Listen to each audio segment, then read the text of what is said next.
I am delighted to welcome you all to today's event, Walking with the Wind with Renee Baribeau. And I want to just say a quick hello to Renee and welcome. Hi, Ron. Thanks for being here, Renee. We always love to have you. Welcome everyone to today's program. I'm Tricia Bennett. I live on the northeast coast of the United States. I'm one of the hosts here at Shamans Directory, and it's a privilege to be always here at our Saturday live events with all of you.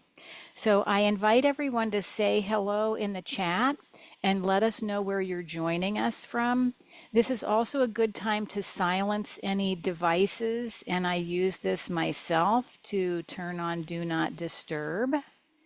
This is a great time to settle into any kind of a sacred space that you want to create for yourself, light a candle, close the doors so that you have some privacy, so that you can receive all of the wonderful wisdom and knowledge that will be offered to all of us today. So for those of you who don't know Shamans Directory yet, we are an online global platform dedicated to bringing shamanic earth-based services to the world's doorstep. We are a nonprofit created for healers, teachers, clients, and the curious. It is our hope that all of our offerings here at Shamans Directory will inspire you to explore the lineage-based traditions of the world and to add shamanic, earth-based healing to your regular health and well-being routine. If you would like to learn more about us and be notified of our other events like this, we invite you to visit our website at shamansdirectory.com, where you can sign up for our monthly newsletter. And if you're a social media person, you can follow us on Facebook and Instagram at Shamans Directory. So during our live events, we use the chat for comments and questions. So feel free to post any insights or questions that you have during today's program in the chat, and we will do our best to get to all of them. Also, we record on Speaker View for our event replays, so you can rest assured that you will not appear in the recording. So it's a lot of fun to see and be a part of our global community in the gallery, so you're free and welcome to watch however you like. All of the links for following up on today's program and for contacting Renee and learning more about everything she's going to share with us today will be posted in the chat. And we will also include all the links in the bio under the replay on our YouTube channel, which is also at Shamans Directory within about 24 hours. So now I'm going to take a minute to introduce you to Renee. Renee Baribeau, the Practical Shaman, is a spiritual teacher and podcaster with a gift for translating ancient wisdom for modern readers. She is the award-winning Hay House author of Winds of Spirit, Ancient Wisdom Tools for Navigating Relationships, Health, and the Divine. Her latest Pilgrim's Guide to Walking Wisdom, 1111 Insights, provides practical guidance for navigating life's transitions with grace and courage, and it's now available for pre-order. In addition to her work as an author and teacher of shamanic wisdom, Renee is the co-host of the highly regarded podcast, The Shaman's Cave with Sandra Ingerman, where she shares powerful rituals and tools that address humanity's most pressing challenges. In all that she offers, Renee integrates profound insights with pragmatic shamanic tools reclaimed from mythology and living teachings of diverse, indigenous, and ancient cultures from around the world. Decades of study, combined with her ability to connect with a wide range of audiences on a deep level, have earned her a reputation as a respected authority on both spiritual and personal growth. We are truly grateful to have Renee as an ambassador and member of Shamans Directory, and to have her here with us today to share her incredible journey and insights through the Windwalker's Wisdom Oracle. I was honored to have the opportunity to get a first look at the deck while she was creating it, And I want to say that it's not only gorgeous, but filled with surprises, deep wisdom, and ancient tales from across the world. So I'm so excited that you're here today, Renee, and welcome. Wow. Take a bow myself. Please do. Thank you. There was one thing in the bio. The book is out, and in fact, it was number one on Amazon this week in travel, Spain and Portugal. It's which was really good, and it's exciting because I had to push over Paulo Coelho for a day in order to get that spot. My editor didn't give me like a easy category, so I could just get to the number one spot because the walking book that it keeps being behind is selling 800 copies a month. But the reviews are amazing for this because it's a really easy, look at it's small, inspired read for this time. My mother said, "Oh, Renee, your new book is so much easier to read than your last book." And that's true. And anyone who knows and has gone deep with the wind is knows that the first book is like it's like the Book of Ruins. It's going to be on the bookshelves for a long, long time. It's bringing back wind, which was kind of missing out of our cosmology, other than people called in the winds in the directions and stuff when you're creating sacred space. But as living energies that you can work with, they were missing for a long, long time. And it was a great honor and a privilege to get this information. As soon as Hank Wesselman saw my book, he calls me up and he says, "Renee, the winds came to visit me. Did you see that little chapter in my book?" And I'm there like, "No, I didn't." It was about this big. The winds came to see him and he wasn't listening. And Sandra always says, when she got soul retrieval and she said, "Oh, this is just way too big," her guide said to her, "Well, all right, we'll find somebody else who will deliver the message." So if you're getting a message and you think that it's way too big, don't worry, your guides will find somebody else to deliver the message. So I'm going to encourage you today to take these messages and take this wind teaching and bring it into your own work, because I'm practical. I'm practical, and that's probably why they picked me. But I have to tell you, I have students, and some of them are here today, who have taken the wind work even deeper than me. They took it and they can call to a wind and know which wind is coming. And when I did several decks of these cards, they were like, "Oh no, that's not the way that wind reveals itself to me," like when other artists did it. And so finally it was a cooperation of me to sit down and really work on the deck. And I haven't gotten that response from many of the students that, "Gee, that doesn't feel like what that wind feels like to me," or "that doesn't reflect that to me," because it needed to be more universal. I see people from Belgium here and Sweden here and, Canada, all over the world. And I'm just here to tell you today, these winds have been on the planet. They were here first. Wind is the alchemy. Wind is what brings creation into form. And it started billions of years ago when the earth had that first wind burst. It starts when you come from your mother's womb. And all right, so let me get started. I did do a PowerPoint presentation, but usually I do a PowerPoint presentation just to keep me on track. I can share? And you'll know I'm very windy, and so that's why I need the PowerPoint presentation to keep us on track. Otherwise, we'll be every which way today. So let me do this. And I'm really excited to be here with you. And I really believe in the work. And Trisha, like, they keep track of us like nobody's business. And I just honor you for that, because it's really hard to keep herding cats like ourselves, for sure. And so you do a great job with it, and I'm really impressed with your organization. And if you're new here and you don't know their organization, I encourage you to join. In fact, I wrote to them when I got my bill, and I think it was December, and I said, I think you need to charge more. I think you do more services, and I'm happy to pay you more if you just keep up these good services, keeping track of us. And really, they're really truly come from the right heart. And I want to just say thank you for that. All right.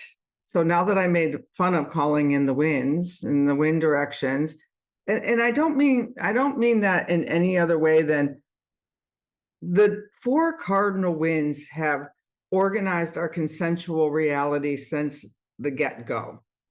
You go all the way back to the first written word, you go back to the Lost Cow Caves, you go back to all of these places, and there's always these 4 directional winds.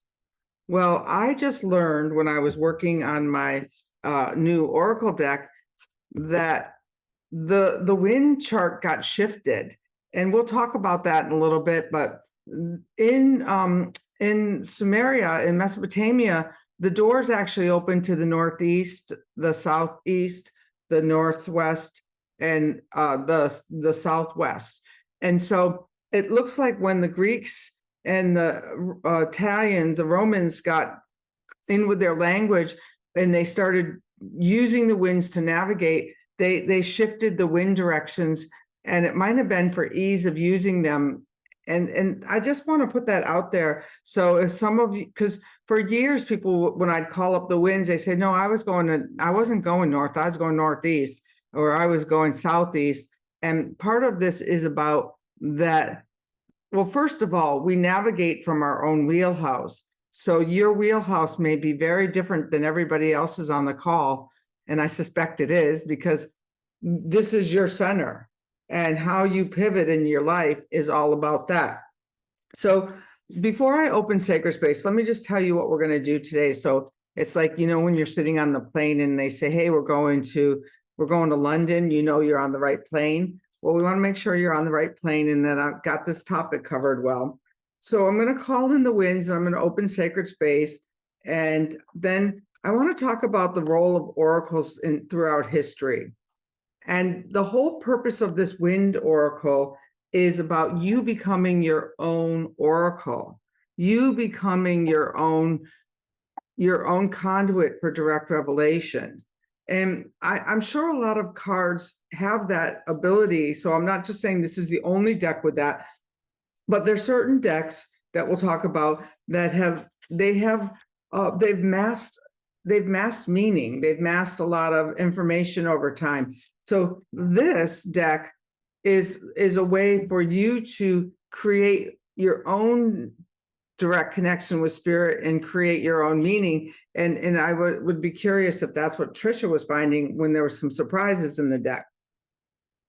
This whole system is based on nature's cycles. And if you can step into nature's cycles, and if you're mostly shamanic students, you probably are already partly there, but check on your spiritual condition on any given day, because if you're truly aligned to nature's cycles, you understand that we're in a cycle of decay, and it's not a good or bad cycle, it's just a cycle of nature. And so my work is really founded in, how do we navigate chaotic winds of change, because that's what we're here. And the timing's kind of perfect because we moved into the age of Aquarius, which is the age of air, the age of wind, and we're going to be here for the next 40 years. So this deck is timely. We're going to do a wind breath practice, and then we're going to do a shamanic journey, and then we're actually going to pull some. We're going to pull some cards. And if you don't have the Oracle deck, and since so many of you are new, I'm assuming a lot of you don't have the Oracle deck yet, but I'm hopefully that you'll want it when we're done. There's a free spinner on my website that you'll be able to pull a reading, but don't do it now. Do it either at a break or when we get there. And then I have a worksheet where you can start to integrate and do this. And I have some deepening practices. And how does that sound? Does that sound like a lot for 2 hours? It does, but we'll get there. All right. So I saw people asking in the chat, and I really appreciated everyone putting in answers, but these are the 3 products that I have right now. The Winds of Spirit, which is really should be in every shamanic bookcase. And I don't say that because I wrote it. I say that because it's a piece of wisdom, inspired wisdom.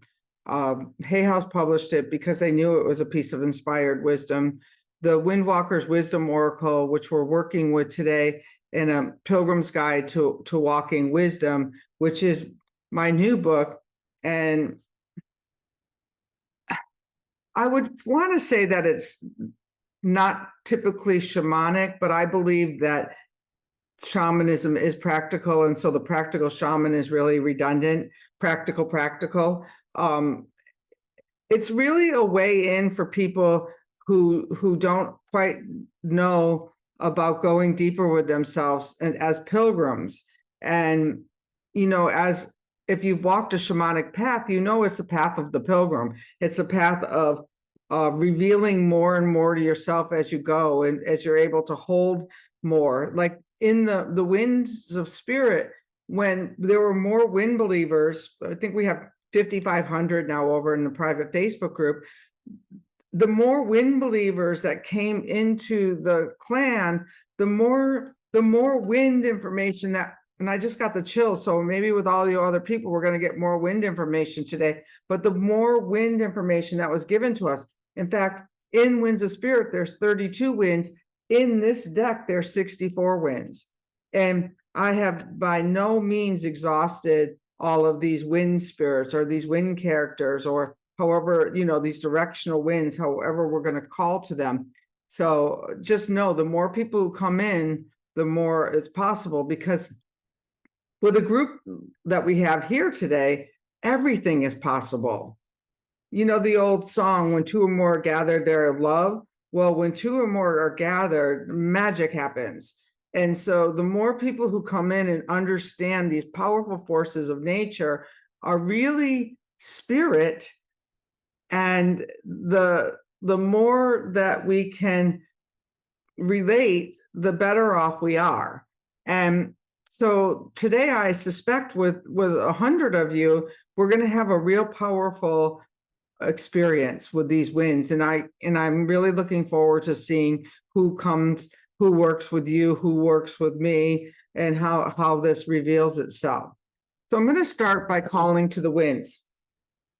And I think I don't know, since so many of you are new, let me show you. I have several different wind whistles. And Adriana there, she's holding up one too. Anyone else have their wind spirit? Yeah, you can have the PowerPoint afterwards.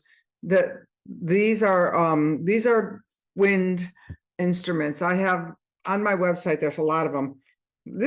I don't know why this one's been my recent favorite, but this one's made by a woman in Chile. This one's made by the third generation of wind makers for us, whistle makers in Mexico. And there's other ones are on their way from Chile, from the mail. And these are all wood-fired whistles, and they're really special.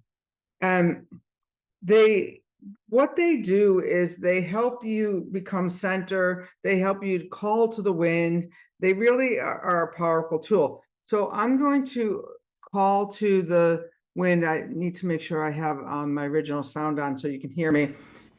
All right, I'm just going to call to the 4 directional winds right now. And just so we open up sacred space and we're all here in the same playing area.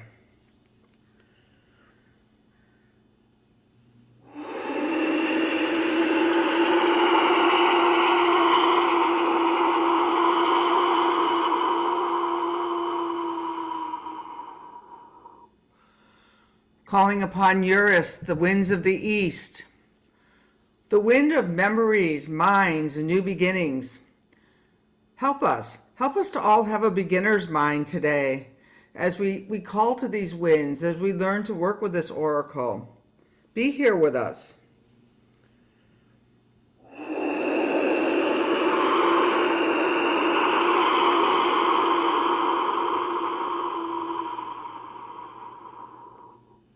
Notice the winds of the south, the home of our emotional needs and desires. Be here as we feel into the power of this energy, this power of these spirits. Allow us to be in sacred service to you.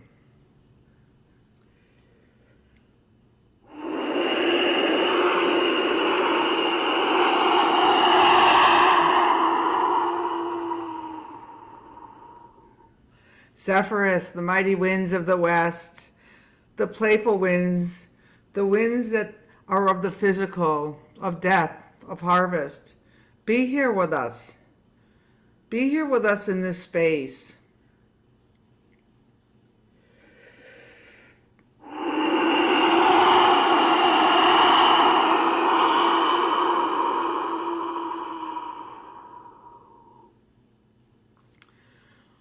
Boreas, the cold wind that lives beyond the furthest mountain. The wind of spirit, the wind of community, the wind of service. Be here with us. Be here with us as we open up this sacred wind circle today and share information with our new friends from around the world. Aho.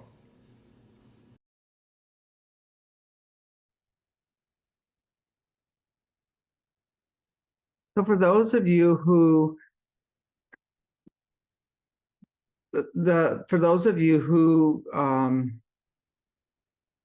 who have just heard this for the first time, do you remember that? Did you feel those winds? You can share in the chat if like you had an experience, you saw something, anything that, you know, or nothing at all. Goosebumps. I love that. Good. You feel cold. All right. Cold is all right. We called in the cold north wind, and that's always oh, crying. I love that. Very emotional. I was speaking at the Conscious Life Expo, and I was on this panel, and I was wondering why they had me on the Ascension panel. And I could cry to this because there was five other panelists, and a few of them were authors that I really found a lot of respect for. And I could just see their eyes going big when I started to blow the wind whistle and ask them if they remembered it. And sure enough, those same authors that I had a lot of respect for came running down to my booth the next morning to buy, to trade books. And they were all interested in Winds of Spirit. And so I just know we're really at the beginning of the Winds of Spirit movement. And I'm so glad you're all here. Oh, I love that so many of you have winds whistles. Nice. So oracles. Let's talk about wind as the first oracle. So oracles span across cultures and millennia. They're deeply, deeply rooted in our human need to understand ourselves in time and space. Sure enough, I mean, think about why we got the four directions, because we wanted to know where we were in time and space. We're not like the deer that just change direction when the wind blows, or we're not like the polar bear on the Arctic shelf that can feel the subtle wind change and change direction so that they can go to their spring home where they can not be stranded on the ice and water, because they understand the subtle clues. Although from all the videos we see on social media, it seems like they're having to change their clues, as are you. And so oracles are more important now than ever. The ancient beginnings, the Greek and Oracle of Delphi, the Egyptian oracles, the scrolls, I believe even the tablets probably were somewhat oracle-like. The Chinese, the I Ching, the Book of Changes, it's all about trying to really understand ourselves better. And we really need that. In the African and indigenous traditions, they use the bones and shells. In another class I just taught recently, I actually got it from one of my Windies about going outside, collecting 5 things and making your own nature oracle. And it's my new favorite activity. And I probably will employ that in one of my Windwalkers Oracle Circle. And I'll just say that there is an Oracle Circle this year. And since a lot of you are new, if you do get the Windwalker Wisdom Oracle from this, I'm happy to include you in the Oracle Circle for the year. And we're meeting monthly and I'm teaching new lessons every week. And so it's really exciting. This is my year of teaching and being of service. And it really feels really good because I've been working in corporate America for a long time, and that seems to be coming to an end. So we have the medieval and the Renaissance oracles, but let's talk about the wind as the oracle.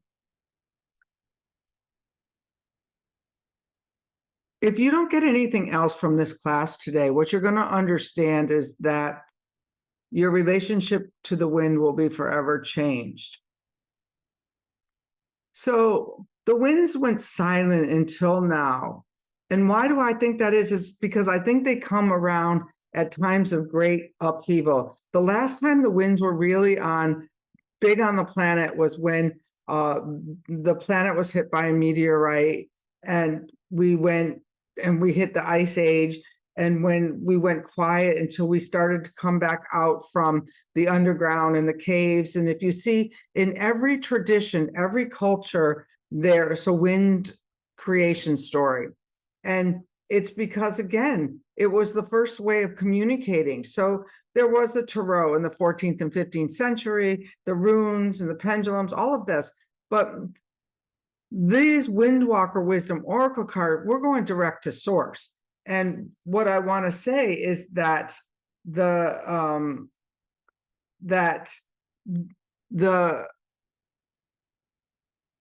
whole, go back to the 14th and 15th century when the tarot came out, it was pretty much around the same time, that we were moving from the outdoors to the indoors, and all of a sudden we couldn't go direct anymore. We had to look out at the world through our wind eyes, which was what they called them. And then we found ourselves in churches and temples and synagogues. And what happened was we all of a sudden needed intermediaries to get the information.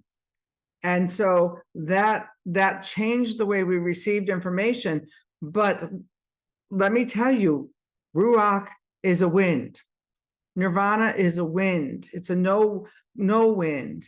Om is the wind. It's the sound of the movement of sounds passing through each other. The Holy Spirit is a wind. And all of the traditions, all of the religions borrowed the wind in order to explain the unknowable, the unseeable, that which is bigger and stronger than us. So what I'm saying that we can go direct. And yes, the winds of the Mayan, in fact, this came from Teotihuacan, the original design of that. So this work has itself rooted in some of those traditions as well. But what happened was we went inside. And then about 75, 80 years ago, we started to come back away because people were moving away from the churches and they were looking for something that could help them, guide them. And if you start to see that's when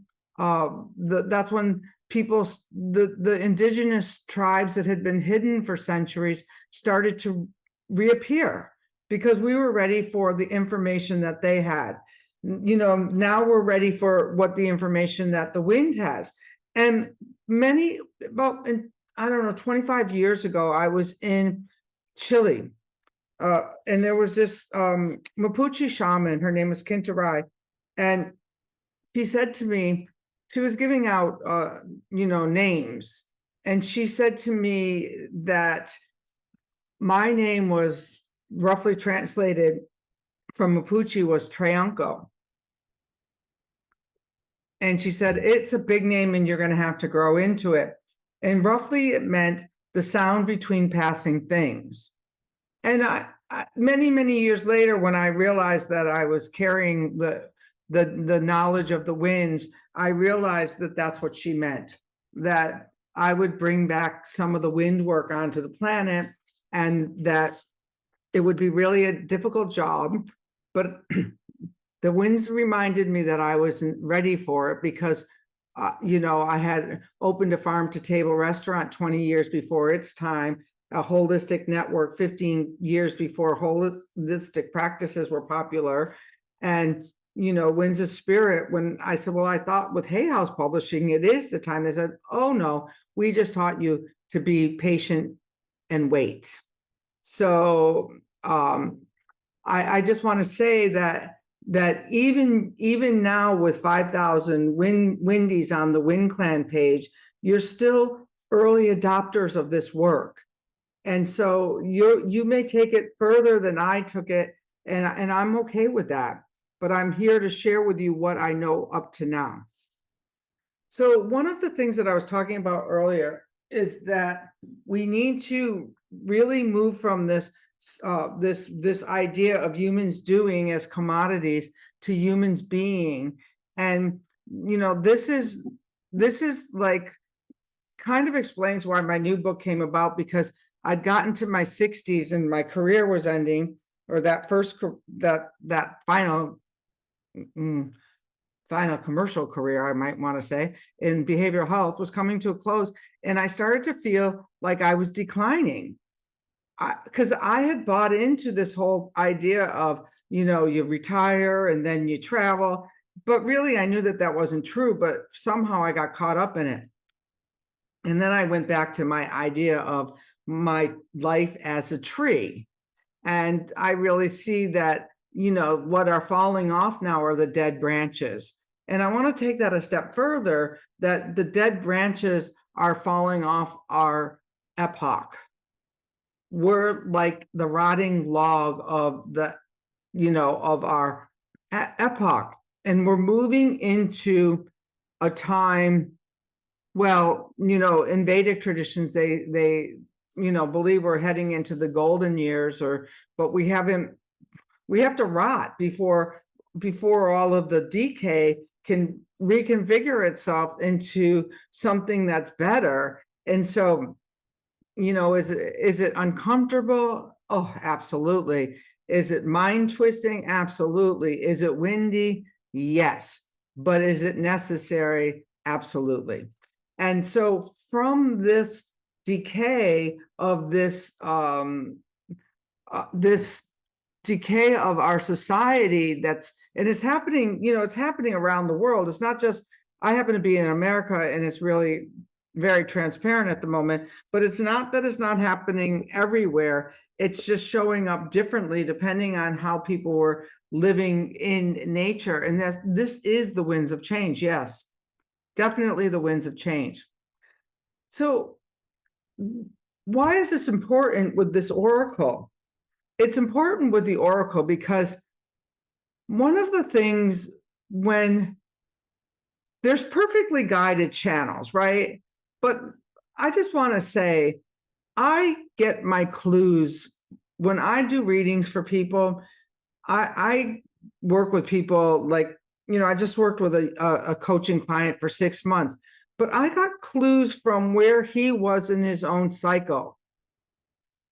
And if you're knowing that everyone you ever come into contact with, from your mother to your sister, is navigating from their own wheelhouse, and you can see that they're in their own cycle of experience, it makes it a whole lot easier to help them navigate these winds of change.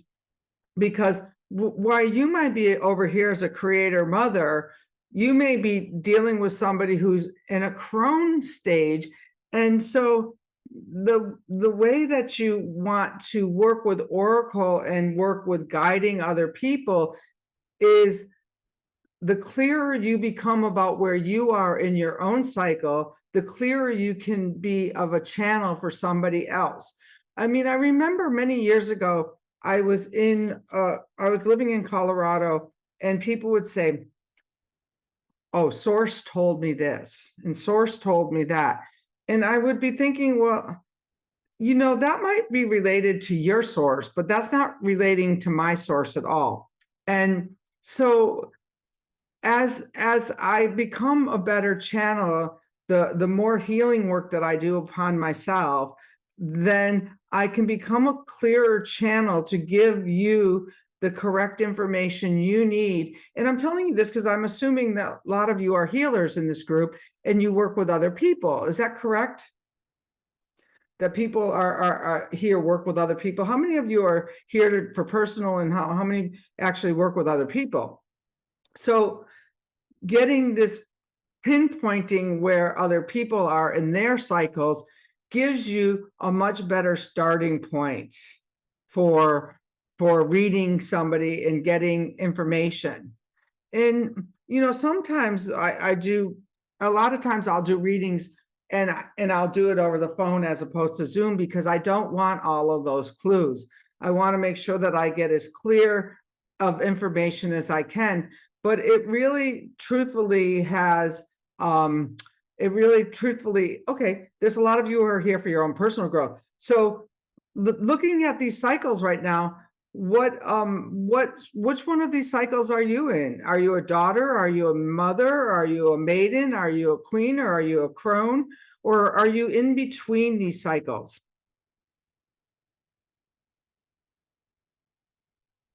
So a spiritual warrior, you could be a spiritual warrior in each of those any of those cycles.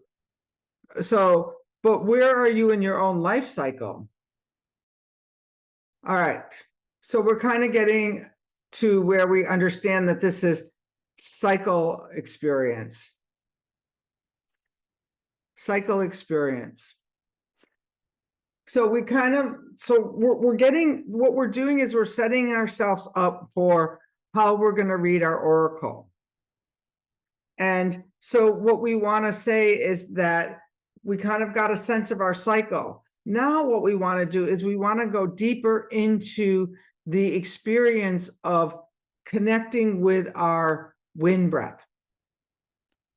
And this exercise is really, really important because thank you for Trisha for putting those in. I need to add that in there.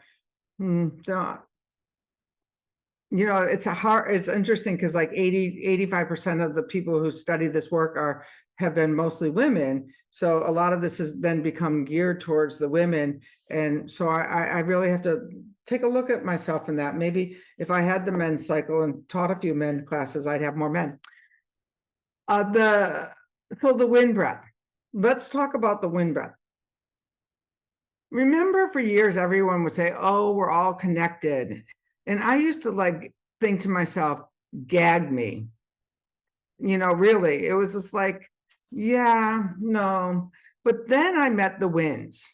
And once I understood the winds, I understood that we are all connected and we're connected through the wind.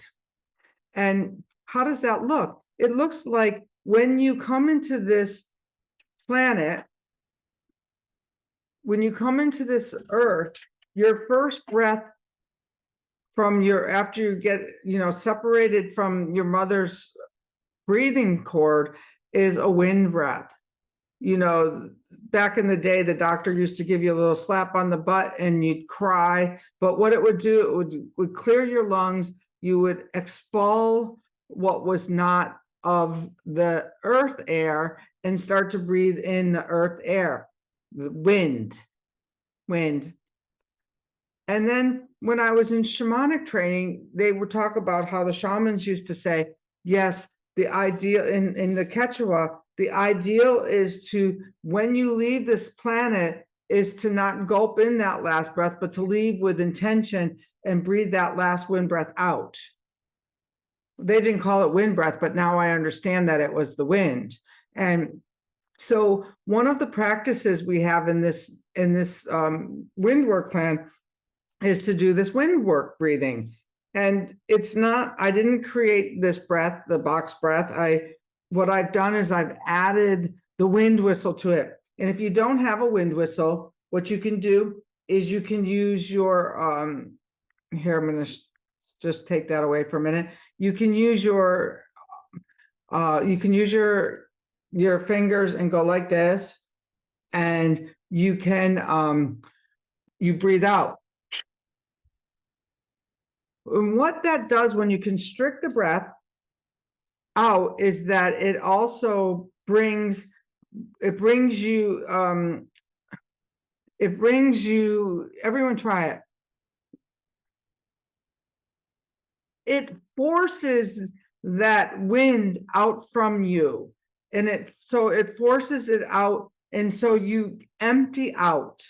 And that's the point, is we want you to empty out, because in the wind magic and in all magic, the magic happens in the gap. So if we go back to those cycles I was showing you, there's a little space between each of those cycles where you magically move into the next cycle.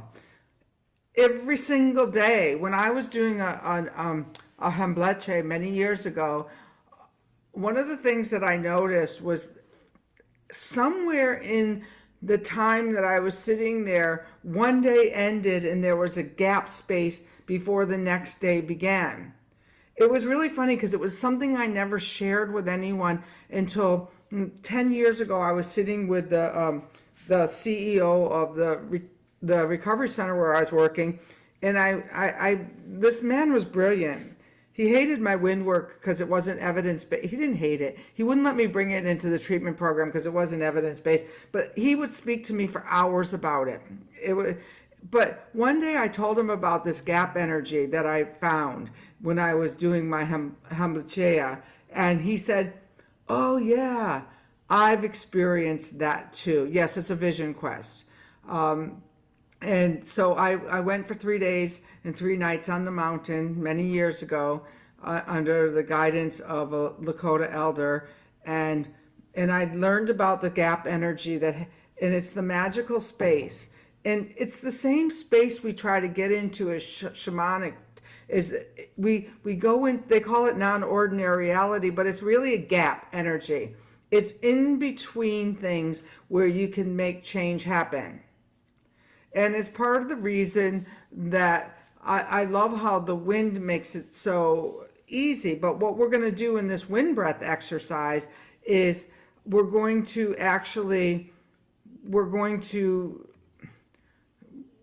do it. And you can see my screen, right? It's a 7-7-7 breath. So you breathe in for the count of 7. You hold it to the count of 7. You breathe out to the count of 7, and then you stay empty in the gap for the count of 7. Now, if it's too much for you to do the 7's too much, go 5. 7 not long enough for some of you breathers, go 10. Some days I stick with 7 when I'm teaching, because 7 seems to be where I could breathe and talk at the same time. Now, because I want to talk you through it, because the first time we breathe in, we do it 3 times. The first time we do it, we breathe in for the count of 7, we hold to the count of 7, and then when we release, we give it to the earth. We breathe down through our coccyx bone into the belly of the mother. So we breathe everything that is not ours. And this is kind of, the way we breathe, then we stay empty, but we stay empty with everything that's not ours, and so we get to actually feel ourselves. Then we breathe in again, and I'm going to just call to one of our wind spirits, okay, because I don't know which one. I'm just going to pick a card, and we'll call to that wind spirit, and you haven't really met them yet, so this is a good thing. Oh, this is interesting because we're talking about the winds of change. So the wind that we're calling in is Tairi Ramatea, the tempest wind from New Zealand, and it's about rolling with the storm. So when we call in that second wind, feel that tempest wind actually coming in. Feel what it feels like when the storm rolls in. You're going to hold it, and then you're going to blow that out, and then you're going to stay empty a second time. And then what we're going to do is on the third wind, we're going to breathe in this wind again, and we're going to connect this to everyone in the circle. It's really interesting because I just want to preface something.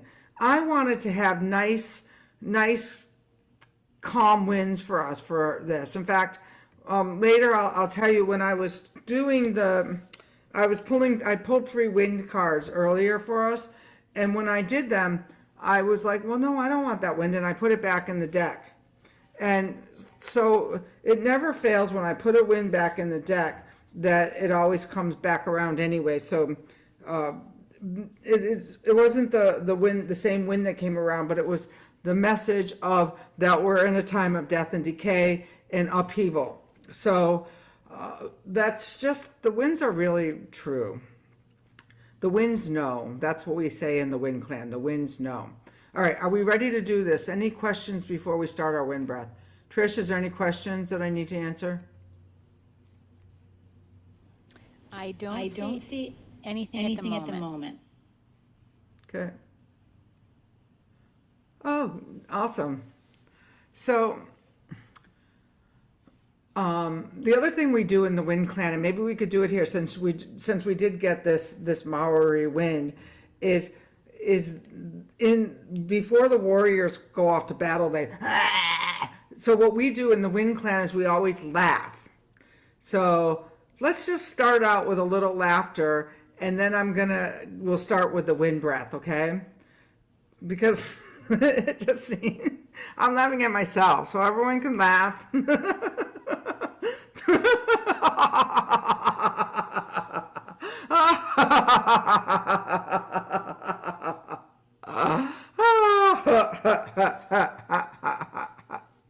All right, so we're going to start with the wind breath. Now, to the count of 7, inhale, and feel that laughter filling up your belly, filling up your body.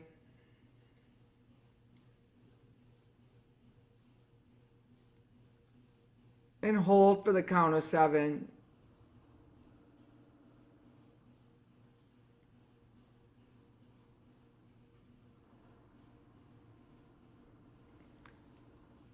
And as you exhale, imagine all of that wind going out through your coccyx bone into the earth.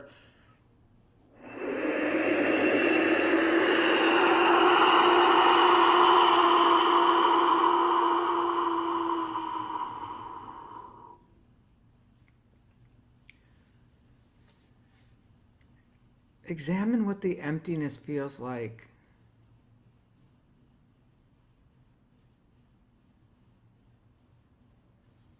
And now breathe in Tyra Matea, that wind, that tempest wind.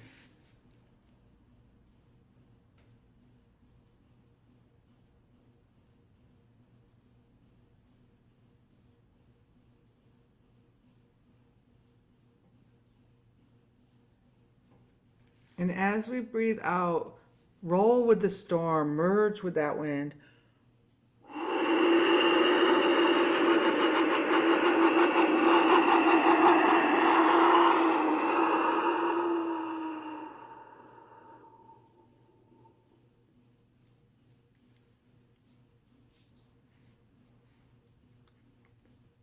In the absence of wind, feel the calm.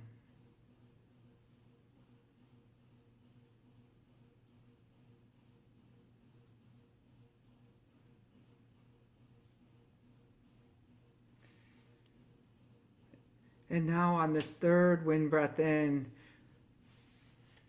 bring in the storm, a little bit of the storm energy with you.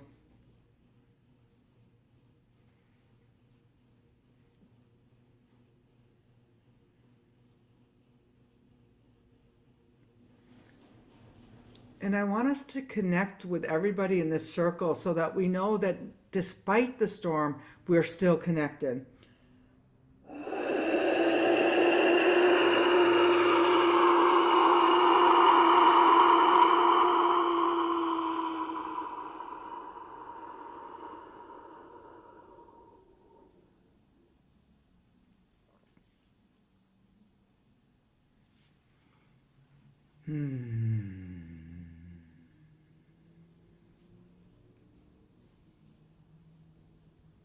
We're going to do a journey.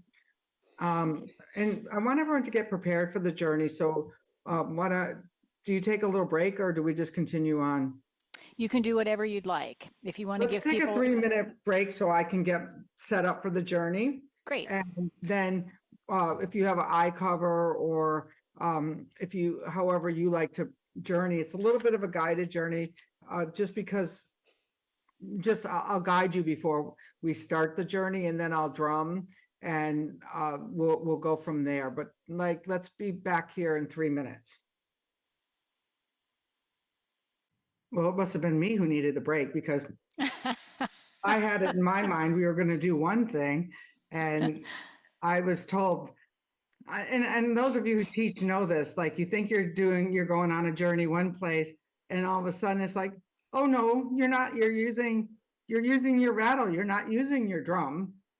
And they're like, so luckily I happen to have the rattle. We are used to things shifting and changing around here. Well, And because yeah. I would love when people are back for you to show your wind whistles again, because when you were sharing them before, we had it on the PowerPoint. And so you were sort of on the side, a lot smaller than the PowerPoint. So it'd be Okay, great I'll be to right see back. Give me 1 second. And while we're waiting for Renee, I just really want to put in a plug for Winds of Spirit. That book is absolutely gorgeous. And she's right, it should be on everyone's bookcase. Anyone who is interested in shamanic practice and connecting with nature and the elements.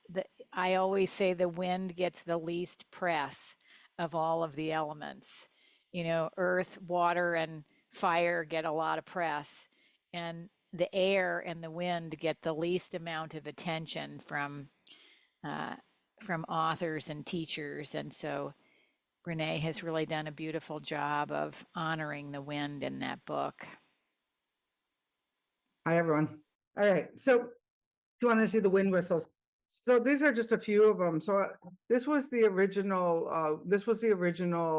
one that I had made from, well, long story short is I was at Teotihuacan, and they had all of these more colorful whistles, but I didn't really want a mean looking face on my whistle, even though, the death whistles tend to be a little bit more, ominous looking. So I had someone actually design this whistle for me, and, put a nicer face on this one. And then the man Alejandro was making these in Chile, and then Sandra makes these in Chile. And so there's the masculine and the feminine coming out of Chile. And then we've got this one, and then like the colorful ones people really love. And so I have owls, and I have mockingbirds, and I have all kinds of hummingbirds and stuff. I'll just play this one for you so you can hear it.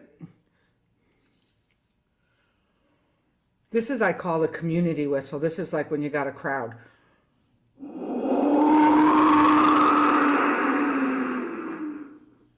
It takes a lot of wind to be able to play that one.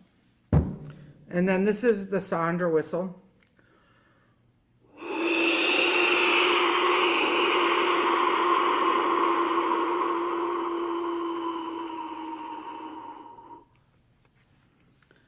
Then we have, this is, I call it the Daniel whistle, because it was Gregorio, and then he passed during COVID, and his brother took over, Mario, and now the son's making the whistles.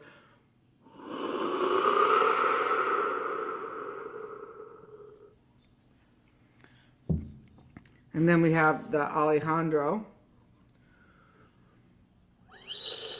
Oh, this one's a little high pitched right now.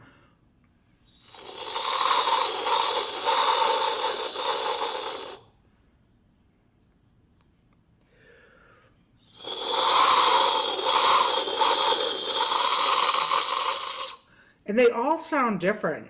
None of them are the same, and they're never even the same on 2 days, it seems. So the reason I have all the whistles is because I thought we were going to do a drumming journey, but we're going to actually be doing a rattle journey. You can hear that? Okay. And because I'm supposed to blow the wind whistle for you. Yeah, they're very jaguar oriented, and I don't know if it was because the jaguar took, well, I also have a little death whistle that's not as high pitched as the actual death whistles, and I use it in my death and dying class, which I will be teaching for the College of Psychic Sciences in I think March again, and I bring out the death whistle for that one, for, you know, helping move spirits along. But we actually, in the wind work, we actually have lots of healing practices with these. They're really good for clearing out the chakras, moving stuck energy. They've got a lot of uses. But today we're going to take them, because we're working with the oracle. I want you to meet a wind spirit.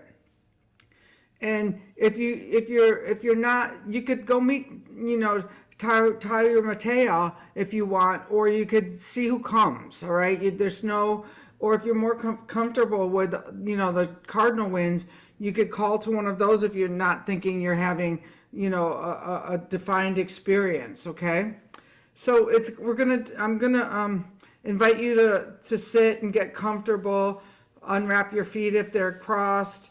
And you can, if you like to rattle along, drum along, just make sure you're on mute. You can do that, and you can, you know, you can journey yourself.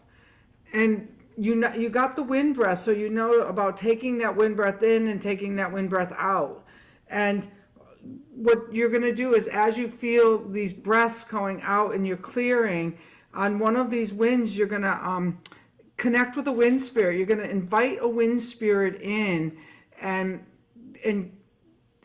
you'll know that it comes in. We do wind walks where we actually go to the door, ask the wind a question, wait for the wind to kiss us on the cheek. So you're going to look for the sign that the wind is there for you.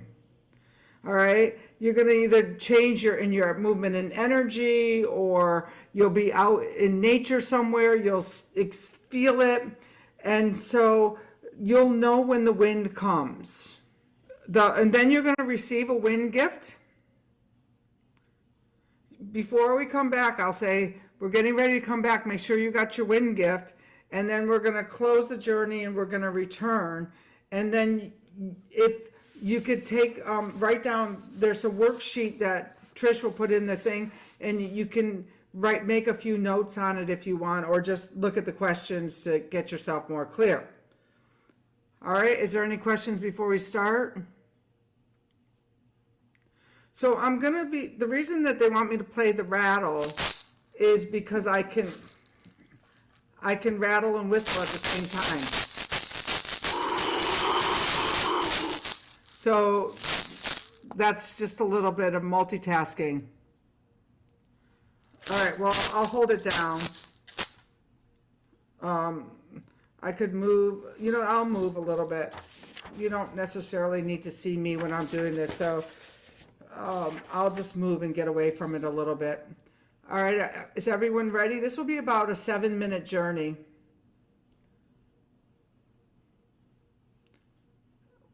The worksheet she'll put in the chat when we're just about at the end of the journey, or when you're in the journey. But you don't need it now. You just need to close your eyes. Close your eyes and get ready. All right, I'm moving, so I'm further away from there.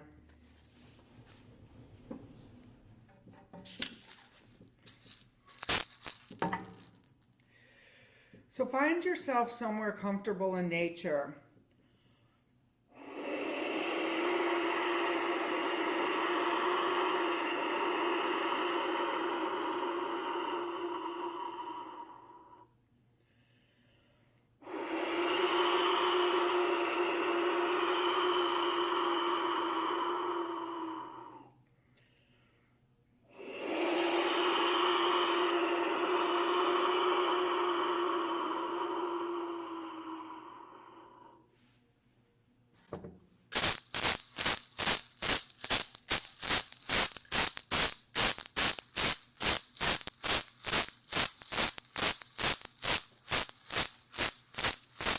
And from this spot in nature, feel the wind come in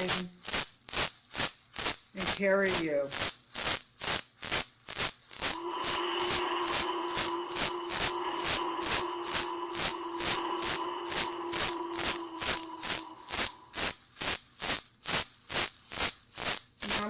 you go to meet the wind spirit.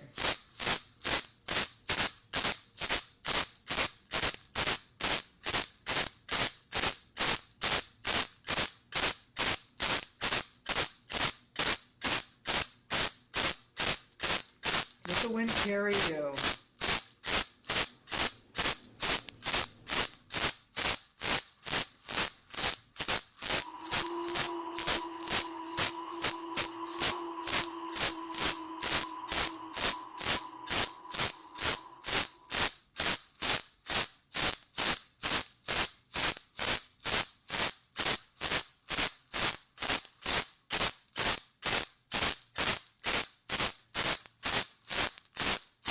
Where the wind wants to take you.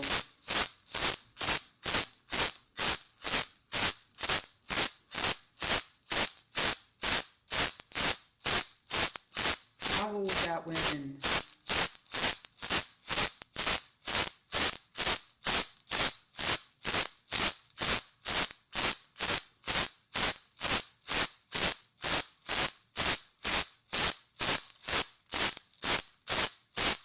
Feel the qualities of the wind.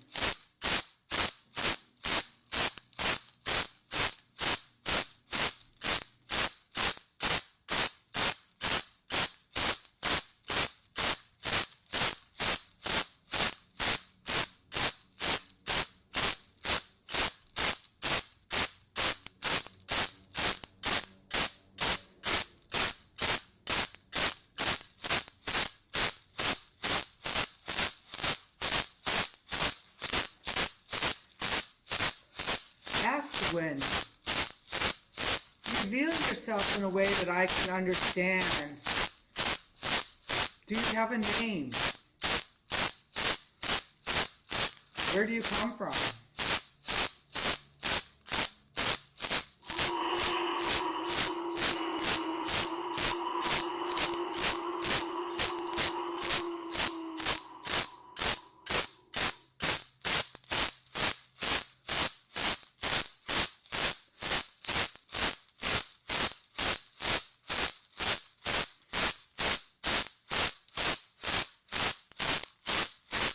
Do you have a question for the wind?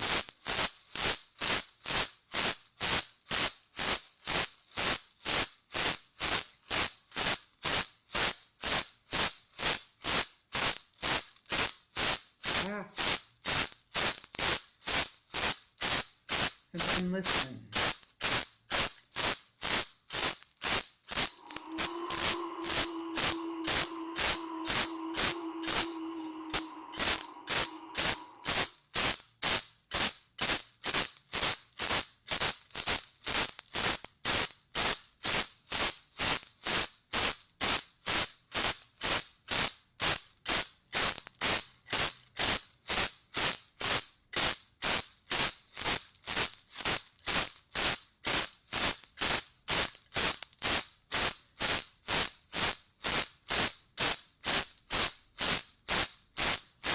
Then the wind has a gift for you.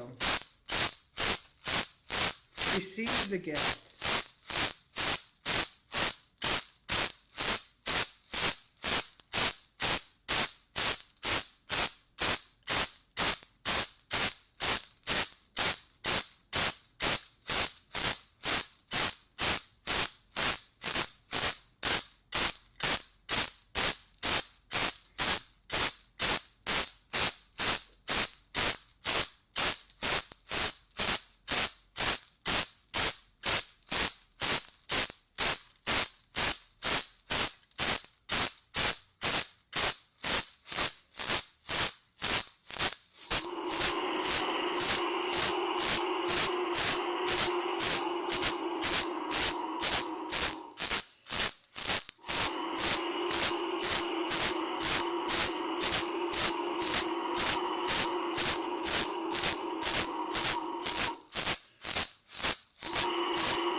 And then when you're ready, let's ride that same wind home, back to your space, back to the room.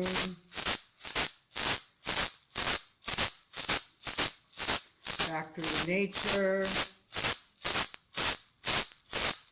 And thank the wind. Thank this new ally of yours.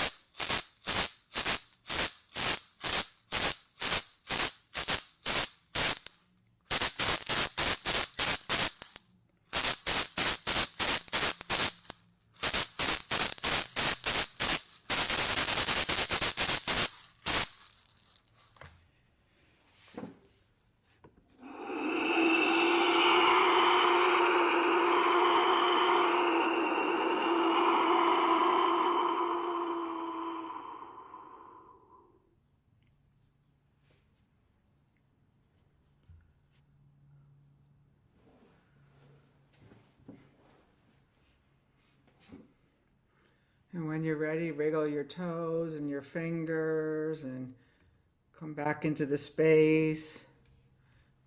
And then take a few minutes to write down some notes about your sacred landscape, meeting with the wind spirit, the wind's message. What was the gift?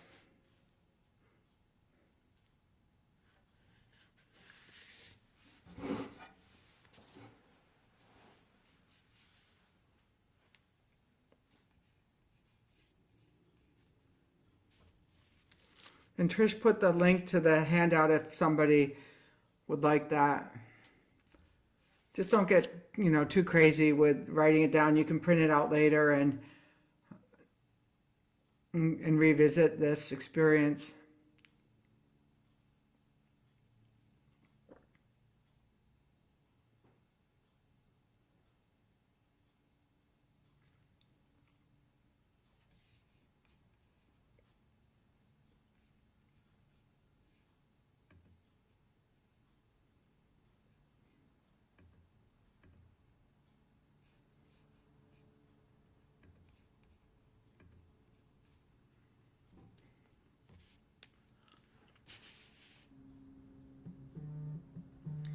So some questions are asking about names of some winds. In the book, I'll just tell you this, there's there's new winds from Ecuador that I didn't know about until this new book. There's a creator wind and a destroyer wind that live really close to the equator. There's Wairartata in the book, and there's Wairamama in the book. So there's a lot of those Andean winds are there, and I would love to have, if you discover some other wind from the Argentina side of things, but there are four South American winds, well, and Oya, who kind of travels across those, so all of those. But we're going to get into we're going to actually get into the oracle itself next. So let me go to, I think I didn't speak much. I kind of gave you the directions before we went. So I wasn't planning on doing a big speaking journey. So you might want, if you're waiting for that, you might want to go back to the journey and repeat it the next time. I want to go into the oracle itself. So the oracle, let me stop sharing. Let me show you. The oracle is, here's the box. It has a little 102 page book. There's 64 cards in here. So it's hard. I'll just flip through and show you a few of them. Fangpopo, Trabaruna, Yapancha, Vayu, Belin, Sleslana, the Helm, Ehuta Emissay, the Windfall, Someone just said they felt the Shaman when they were in their journey.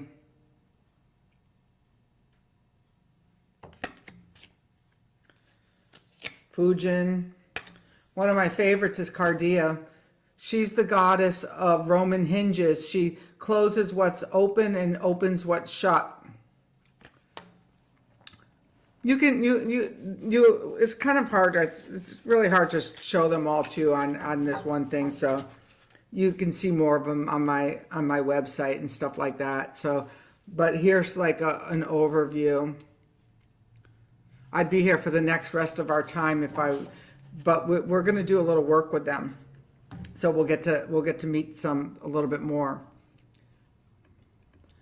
So I pulled, remember what I said earlier, that I pulled 3 winds before we started? There's 3 types of winds in the book. There's the directional winds, which are, the bottoms are all blue, so you can like separate them out.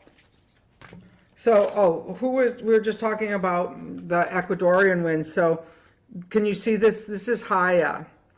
And Haya is the creator wind in South America, which what's really surprising about Haya is that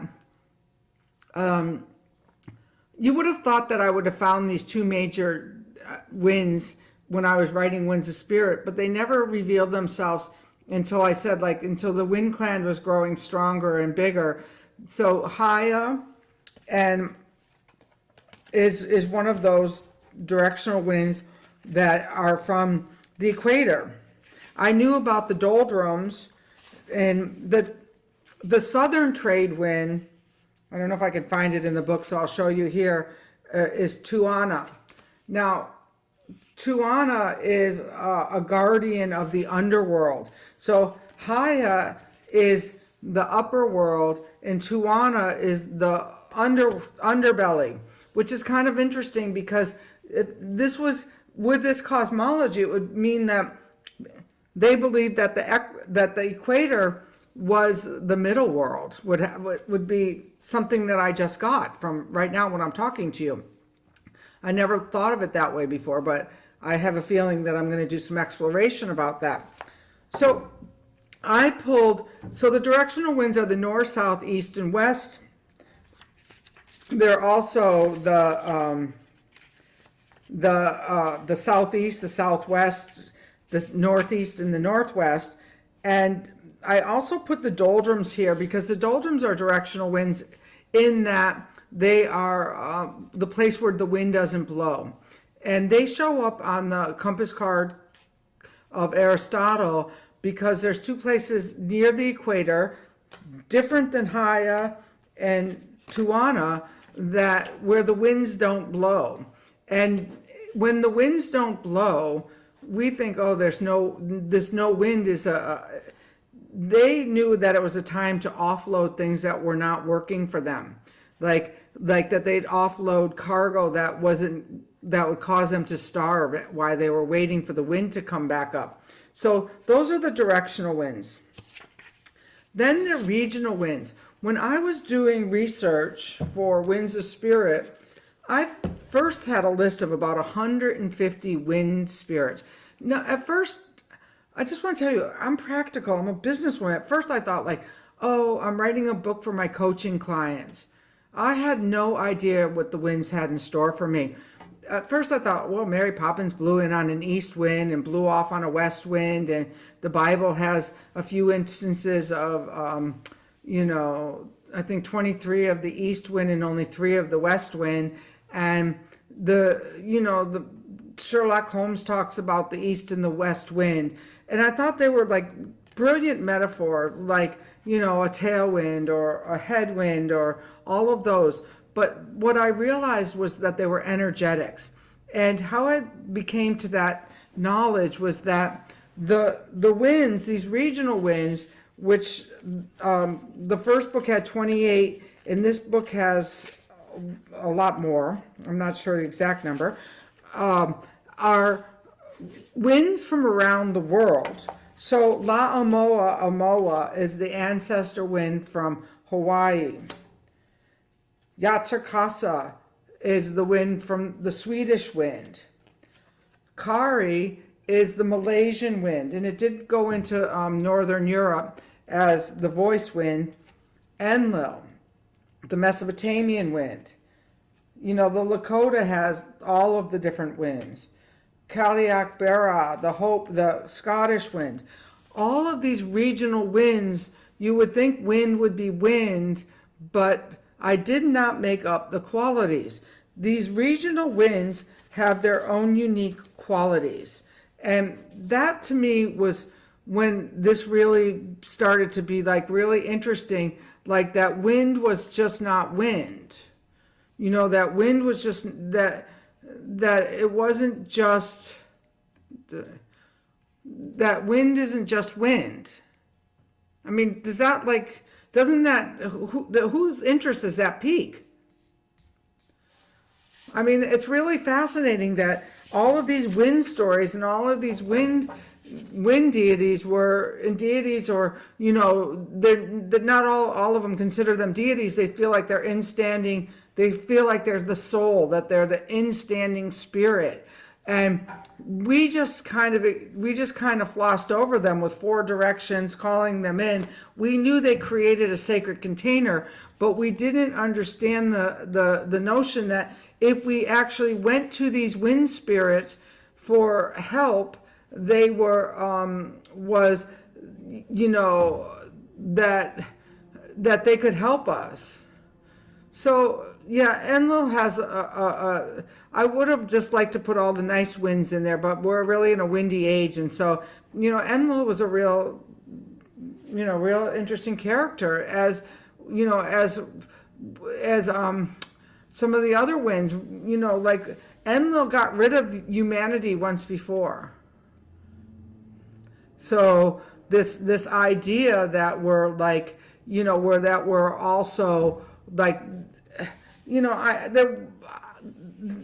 it wasn't like I'm there like, oh, these winds aren't all calm, and these winds are, some of them are really destructive. Like, did you see, I don't know now if I was sharing you or not. Were you seeing the winds that was I sharing? I'm getting confused because I'm not in charge of the PowerPoint or so I can't see where I'm at with this. But did you see this? Not yet. Oh, okay. So these were the winds that I pulled for the group today. I thought I was sharing them and going over them, but that's fine. So the winds that I pulled for us to work with today was the west wind of Zephyrus.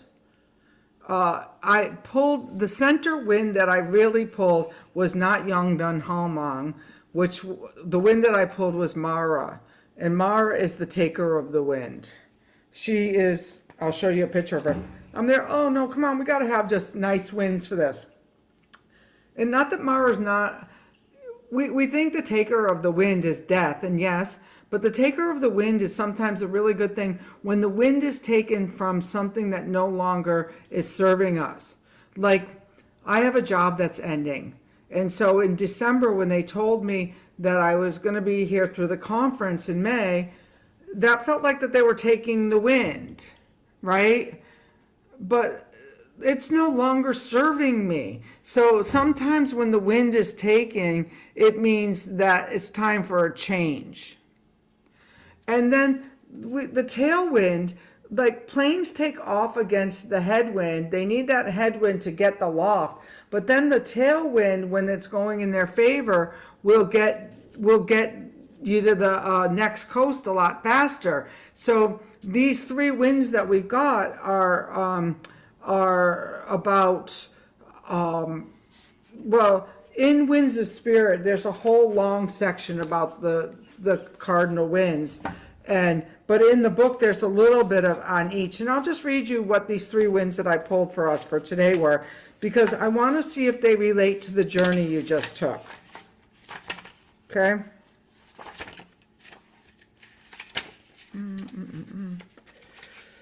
One thing we realized with the book is that the next time we're going to put it all together and we're going to just put it in alphabetical order.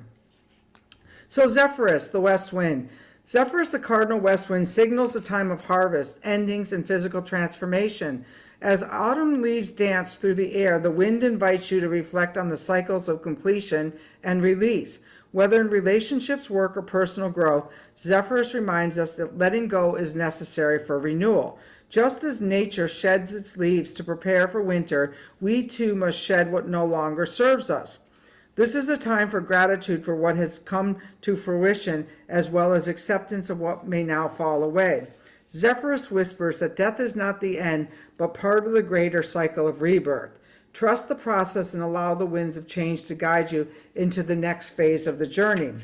Now, when I saw Zephyrus, you would think like when I saw Mara, I'd be like all over it because, you know, that definitely would be the next wind, right? So let me read you Mara since I took her out. Marzana. Summon Mara when you need to surrender to the natural forces of life, letting go of control and allowing the winds of change to shape your path.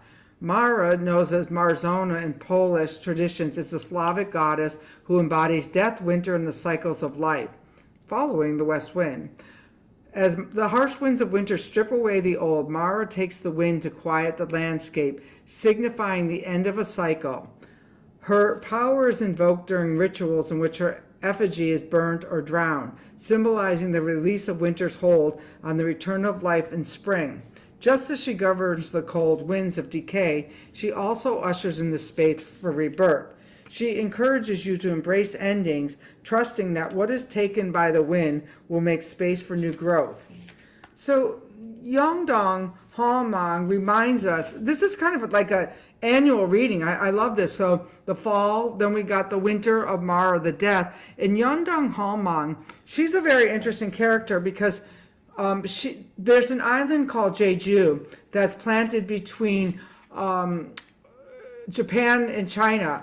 And in Jeju, there's every year, and it's the end of February, like right about now, we could be right in the ceremony when Yongdong Halmang comes to the island to tell them about the quality of their plantings for the coming year. And it's about, she is about moderating our actions. She's the giant wind god from Jeju, and she's celebrated during this time. Like, I wouldn't be surprised if it's right today. And she comes for only 3 weeks of the year. When I was talking to a researcher about her, she goes, I don't know why you're making such a big deal about this wind. She only comes for 3 weeks every year. It was the every year part that she wasn't getting, that every year she comes, and by how she shows up will tell them about the quality of what they're planting for this year. Isn't that interesting? So summon her for rituals and bountiful harvest. And we get, the harvest isn't done in the fall. The harvest is what you're planting now. Okay? She teaches you that too much force, like a strong wind, can disrupt harmony, whether in your work relationships or personal life. Pause, reflect, and adjust your approach. Small, steady steps forward lead to great rewards. Now, and what this reading is telling us is that what we started last fall in our harvest is now there's parts of us that need to die unto ourselves so that we can balance as we move forward. And I think that for me, really reflects with what I got in my gift. I don't know what you got for a gift, but I got this new, it was like a new shield. And it was like a little, it was like a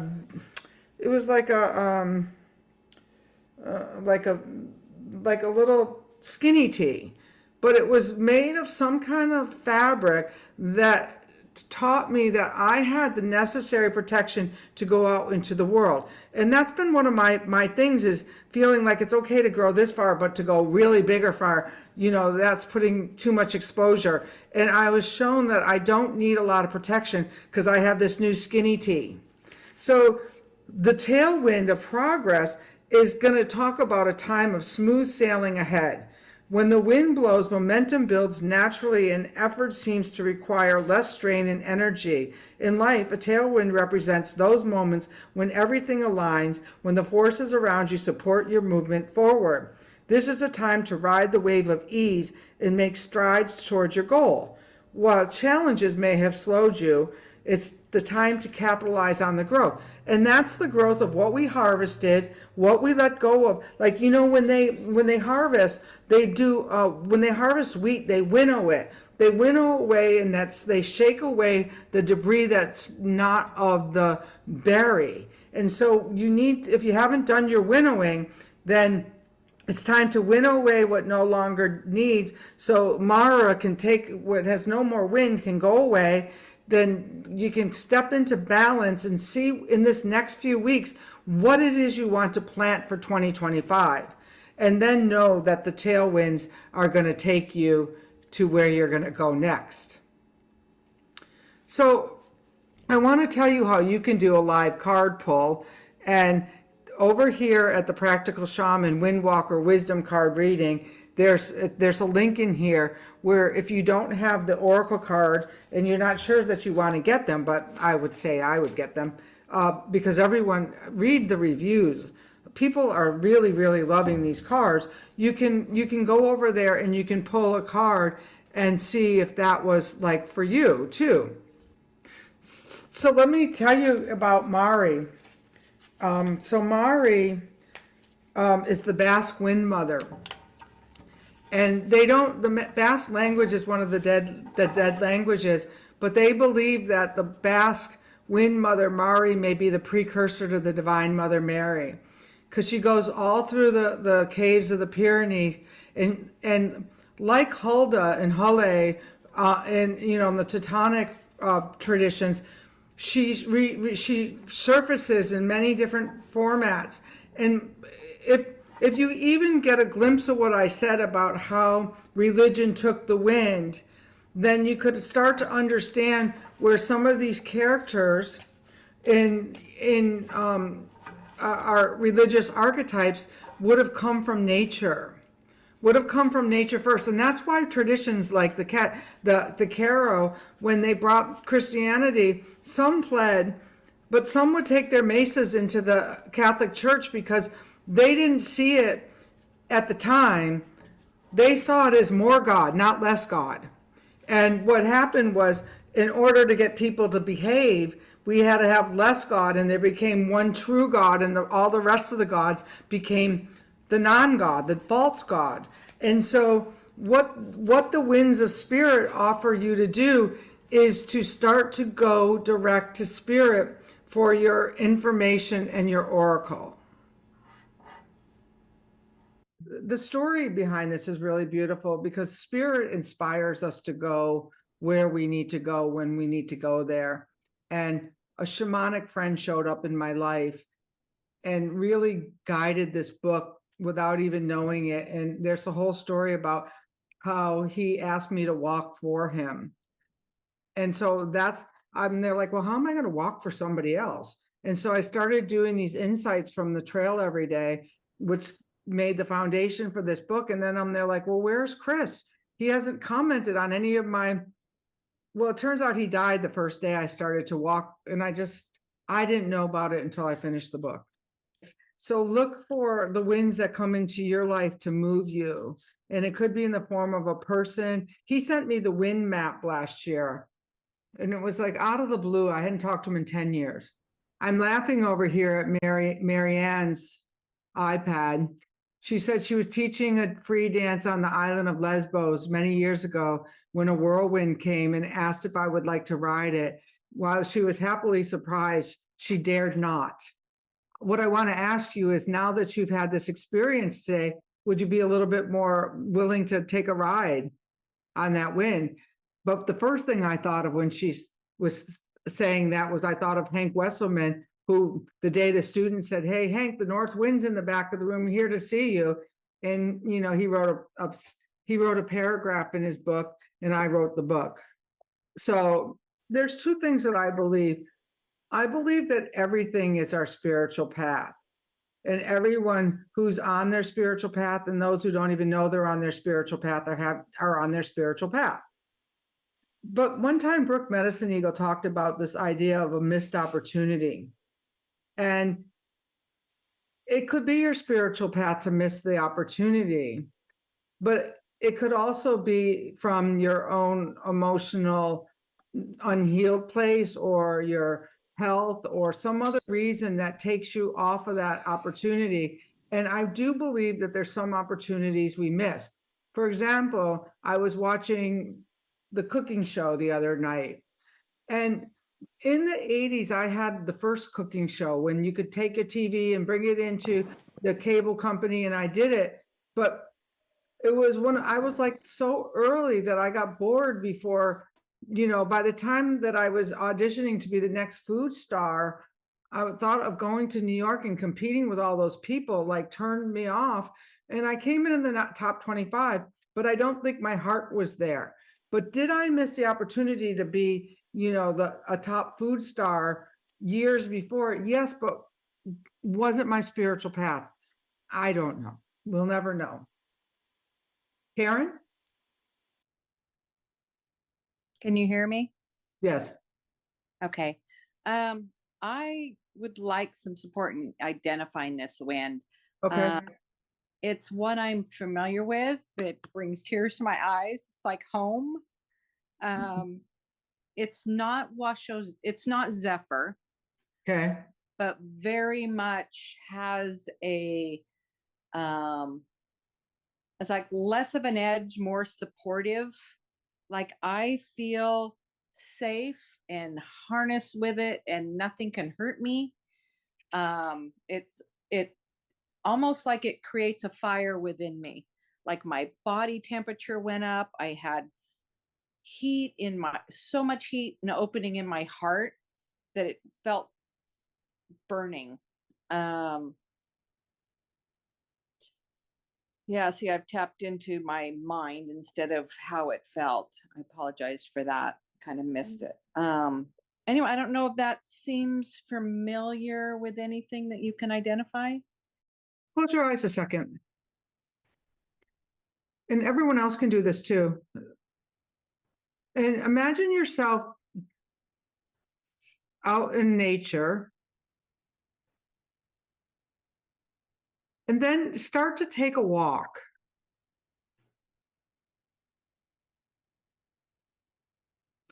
And as you're walking, look for a signpost. So like where the sun is or the moon is or the lake is or the body of water is or a familiar landmark. And identify which way are you walking? Well, the landmark is like up and to the right, but I feel like I'm, there's a curved road towards it. Like so the wind is spiraling to the right. So, but where's the sun? Ooh. Or is there a body of water or something that could tell you? It seems like there's a body of water up there. I'm seeing the path. Okay.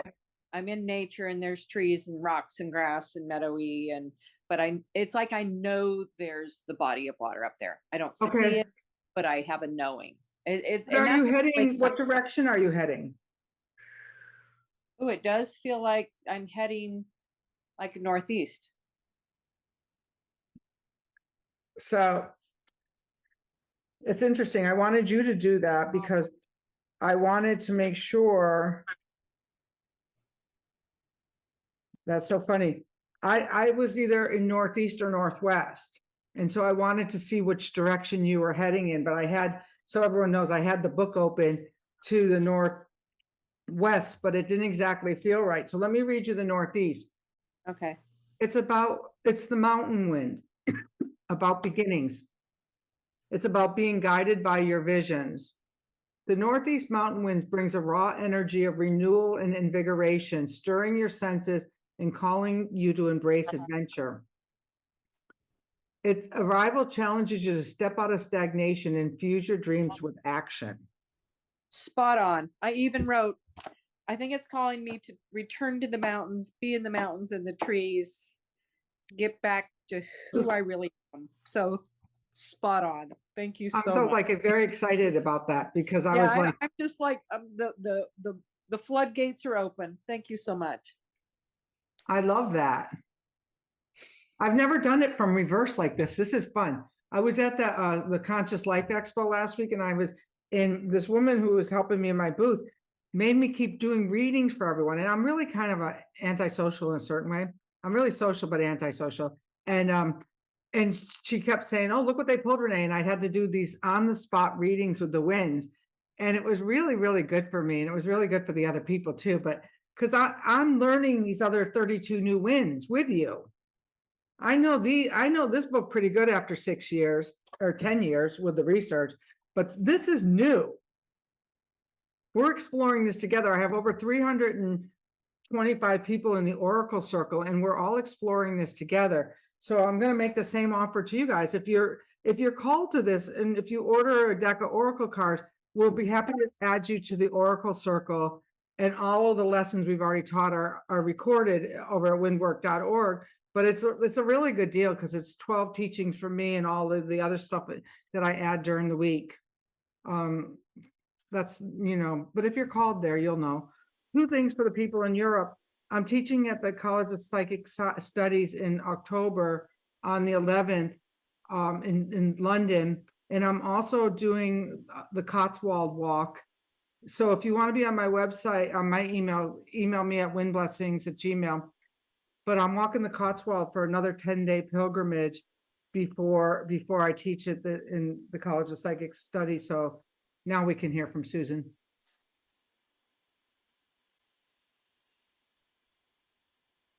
Oh, Hi, Susan. hi. Sorry about that. I don't know what happened earlier.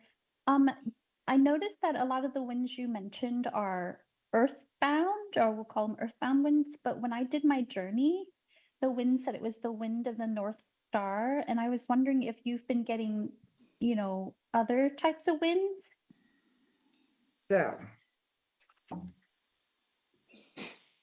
So I got Astra in this new deck, or these new cards, and that can be the wind of the North Star as well. And so my friend Amy's been telling me for years that I was going to start to get the sky winds and but I only go so fast. And I think it's not that I go so fast, it's just that I think we need 10,000 people to hold those winds to bring in, to anchor in the atmospheric winds. So maybe I'm making that up, but I think the more wind believers we have on the planet, the more people, the more information we're going to be getting for those other planetary winds. Does that make sense? But right now, Astra's in the deck, which I think is our link into the heavens.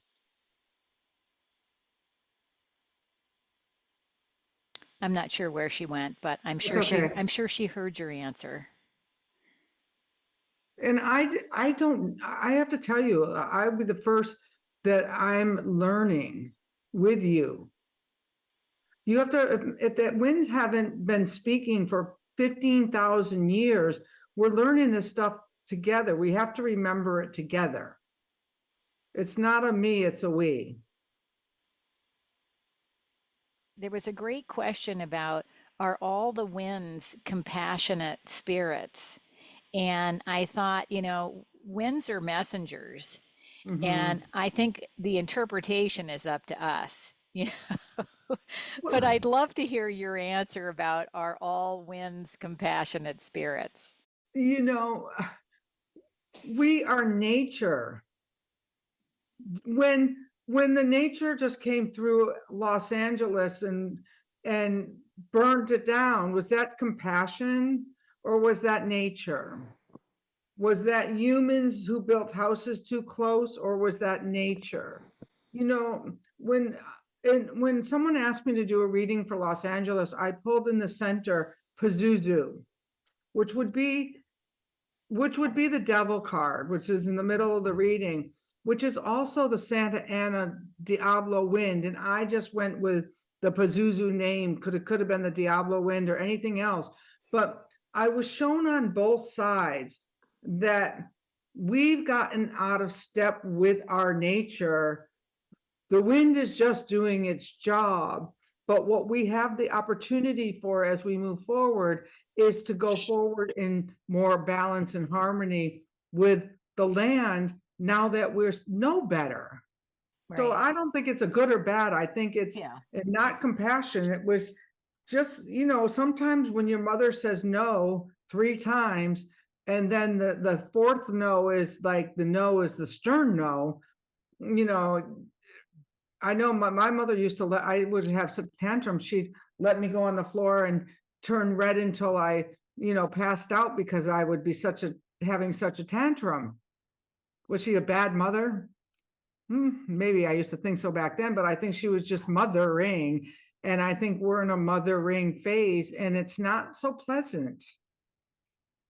We want to blame nature for all of our stuff now, but really it's been our disharmony with the nature that's created 90% of our problems.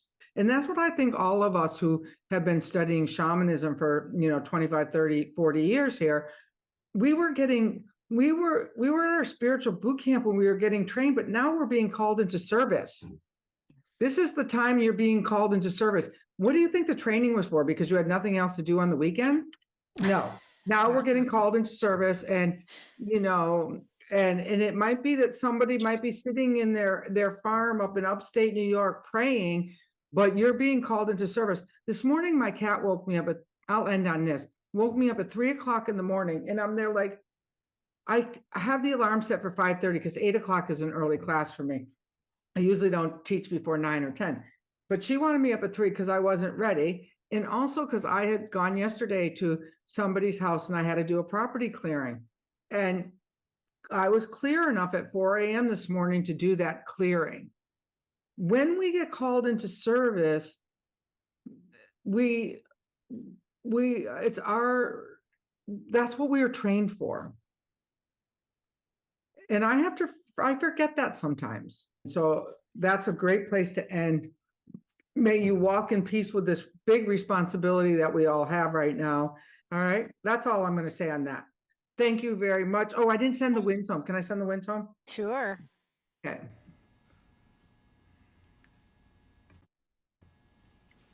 All right. Let's all see these winds of peace going every which way, and that we become the wind of compassion.